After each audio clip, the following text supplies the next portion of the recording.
Olá, seja muito bem-vindo aqui no meu canal no YouTube para essa pequena série dedicada para Nossa Senhora Aparecida, nossa mãezinha do céu.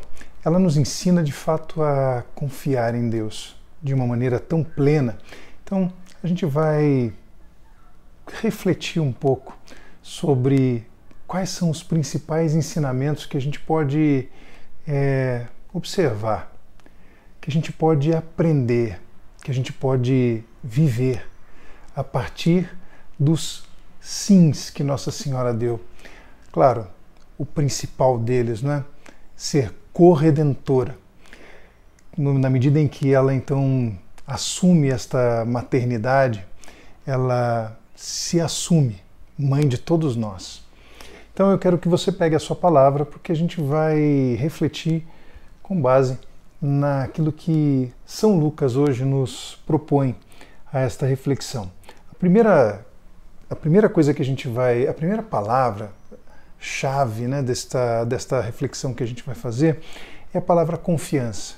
E aí eu te faço uma pergunta: como anda a tua confiança? Como é que você tem se sentido diante das situações da vida, das dificuldades, dos problemas, né? É muito comum, diante dos nossos medos, a gente perder a confiança, né? E a gente está vivendo num mundo que, de fato, conseguir confiar é algo nobre.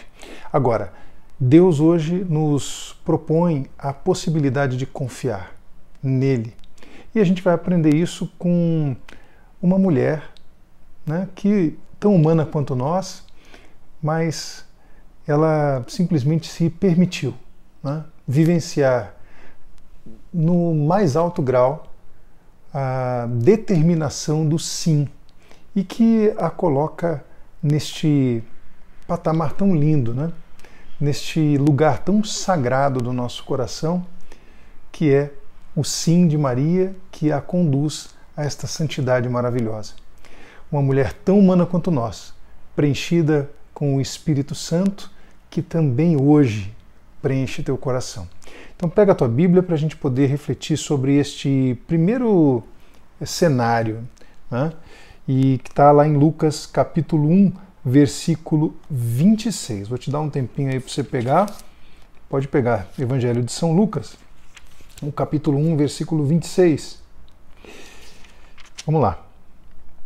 Fala da anunciação do nascimento de Jesus. É bom a gente lembrar desse momento, né? E a gente sempre é convidado a relembrar este momento quando a gente reza o terço. Então, se você tem esta oportunidade ou ainda não teve, é um momento muito bonito de aproximação com as coisas de Nossa Senhora, quando a gente se achega perto dela, principalmente com o Santo Terço. E você sabe qual é o mistério que a gente reza quando está rezando o terço? Pois bem, são os mistérios gozosos. É o primeiro mistério dos mistérios gozosos. Então, é lá no Evangelho, a anunciação do anjo, né, do nascimento de Jesus. E diz assim: no 6º mês, o anjo Gabriel foi enviado por Deus a uma cidade da Galileia, chamada Nazaré, a uma virgem desposada com um homem que se chamava José, da casa de Davi, e o nome da virgem era Maria. Entrando, o anjo disse-lhe: Ave, cheia de graça, o Senhor é contigo. Perturbou-se ela com estas palavras e pôs-se a pensar no que significaria semelhante saudação. A gente vai parando para poder refletir um pouco sobre cada contexto. A primeira coisa é a anunciação em si. E quando o anjo olha para Nossa Senhora, quando ele percebe esta menina, ele a saúda dizendo: Ave, cheia de graça. Ela é aquela que já estava absolutamente com o coração inflamado pelo Espírito de Deus, porque ela buscava todo este momento. Ela tinha essa clareza do coração. Quem conhece um pouquinho os passos de Nossa Senhora vai perceber que ela veio de uma família, Santana e São Joaquim, família santa, família que se colocava diante do Senhor, diante de Deus, com absoluta obediência. Então esta, a nossa mãe, ainda menina, com todo o seu coração cheio da graça, se permitiu, né, ouvir, né, do anjo que ela estava ali, era uma confirmação que ela era cheia da graça. Mas veja o que acontece aqui. A primeira frase é: ave cheia de graça, o Senhor é contigo. Este é contigo dá para a gente um sentido de presente. Um sentido que não era assim, veja, o Senhor era contigo ou o Senhor será contigo. O Senhor é. Ou seja, o Senhor está presente agora. Então a primeira coisa que Maria me ensina, Maria te ensina, é perceber que Deus, quando nós estamos buscando a todo tempo, quando o nosso coração está conectado a Ele, Ele é conosco. Então mesmo que tenhamos medo, tenhamos dificuldades, tenhamos tristezas, é importante a gente ter isto em mente.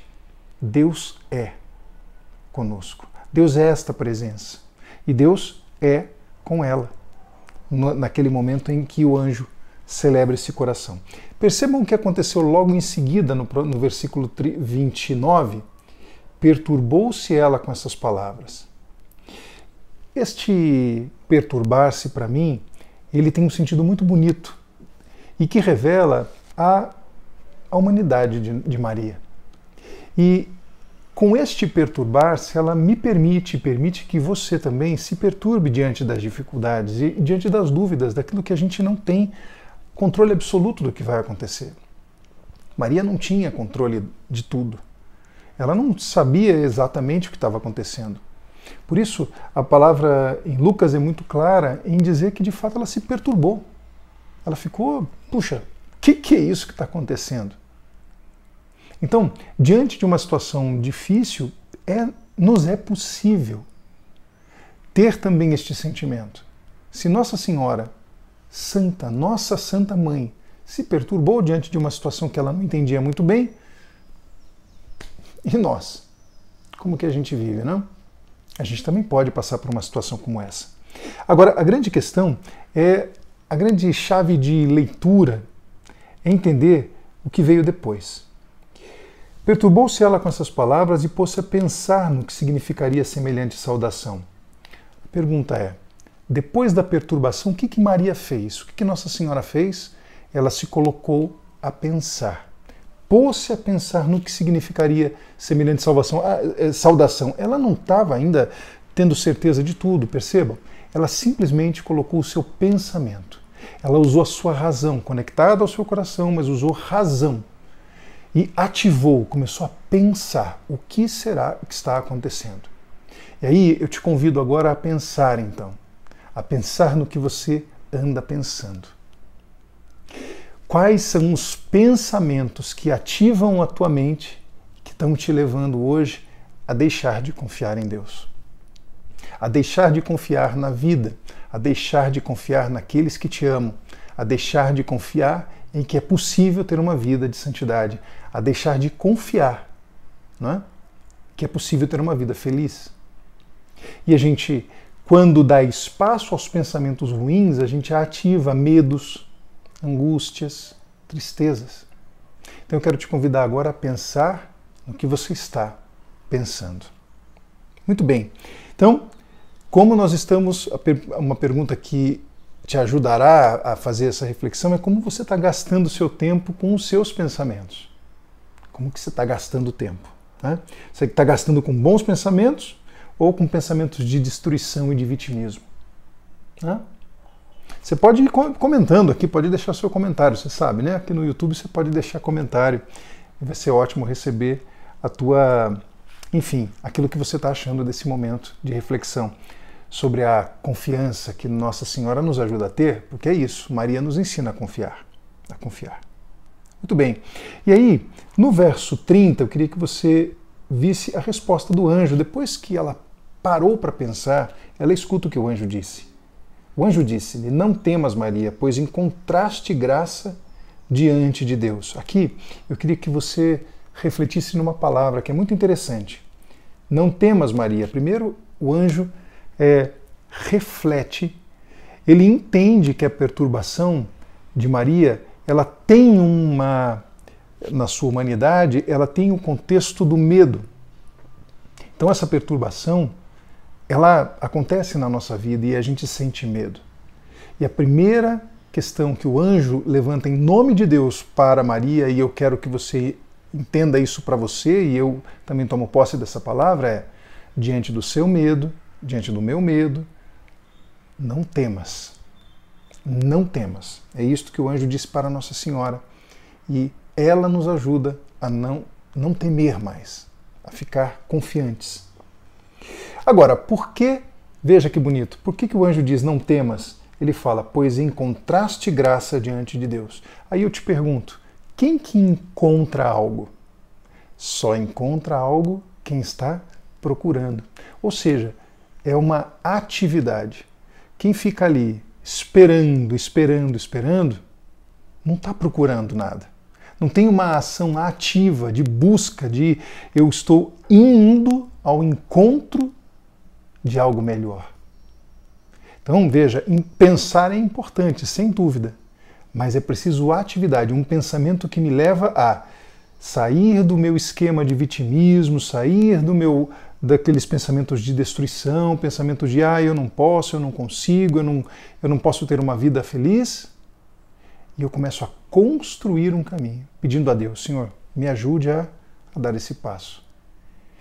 E com medo, sim, às vezes o medo ele só é combatido com a confiança, porque o medo ele também nos ajuda em determinado peso, né? Ou em determinada quantia, se a gente pode dizer assim. O medo ele nos protege de cometer coisas ruins, não é? Se eu não tivesse medo de altura, por exemplo, em certa medida, eu poderia cair da janela. Agora, porque eu tenho medo de altura, eu não vou dar um passo imprudente. Tá certo? Então, o medo, em certa medida, ele é bom. Ele só não é bom quando ele nos aprisiona e impede que a gente tome, né, que a gente viva. Então, veja, se você está paralisado por conta do medo, é hora de pedir a confiança. Senhor, então me dá a confiança, como o Senhor deu a Maria, que mesmo diante de uma perturbação, ela seguiu em frente.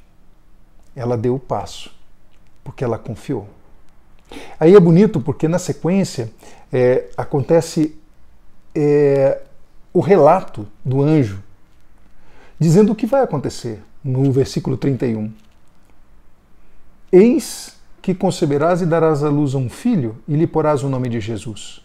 Ele será grande e será chamado Filho do Altíssimo, e o Senhor lhe dará o trono de seu pai Davi e reinará eternamente na casa de Jacó, e o seu reino não terá fim. Maria perguntou ao anjo, isso é bonito porque da condição, mais uma vez, da humanidade, a gente tem o direito de perguntar, de querer saber. E ali ela tinha uma dúvida. E ela perguntou ao anjo, como se fará isso, pois eu não conheço o homem? Respondeu-lhe o anjo, o Espírito Santo descerá sobre ti e a força do Altíssimo te envolverá com a sua sombra. Então veja, olha que bonito. A resposta do anjo até parece aos nossos olhos um pouco evasiva, porque ela perguntou praticamente, mas como que isso vai acontecer se eu não conheço o homem? E o anjo responde aquilo que é necessário, muito mais do que a resposta prática. O Espírito Santo descerá sobre ti.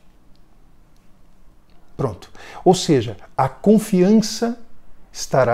nossa confiança precisa estar presa não na situação prática em si ou na resposta que a gente quer, mas na resposta que a gente precisa. O Espírito Santo habita em nós. Então a nossa confiança para vencer o medo e para a gente continuar apesar do medo, né, para você continuar dando o passo que você precisa para ser feliz, mesmo tendo medo de tomar as decisões, você precisa confiar. Então, Senhor, dá-me o teu Espírito, ilumina meu coração para que eu consiga seguir em frente apesar do medo. Porque coragem é seguir mesmo tendo medo. Tá bom? Quero que você reflita sobre isso e entenda que no verso 35 é isto. Esta é a chave mais importante da resposta. O Espírito Santo descerá sobre ti. Este Espírito, o mesmo Espírito que habita o coração de Nossa Senhora, é o Espírito que, apesar do nosso olhar humano, né, apesar da gente achar às vezes que as coisas são impossíveis, o Espírito Santo vem nos dizer e completa lá no versículo 37, dizendo, olha só isso agora, Espírito Santo descerá sobre ti e a força do Altíssimo te envolverá com a sua sombra. Por isso, o ente santo que nascer de ti será chamado Filho de Deus. Também Isabel, sua parenta, até ela concebeu um filho na velhice, e já está no 6º mês aquela que é tida por estéril, porque a Deus nenhuma coisa é impossível. Então que a gente hoje entenda que a confiança que o Senhor me permite ter nele é esta confiança do impossível.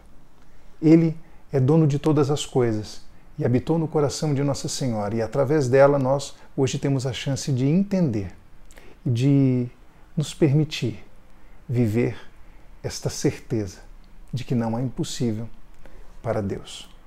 Se você gostou deste vídeo, compartilhe, deixe o seu comentário, ative o sininho, né? Se cadastre também aqui, se inscreva no meu canal no YouTube e vamos juntos nessa pequena série que vai anteceder este dia tão importante que é 12 de outubro, dia de Nossa Senhora Aparecida, padroeira do Brasil.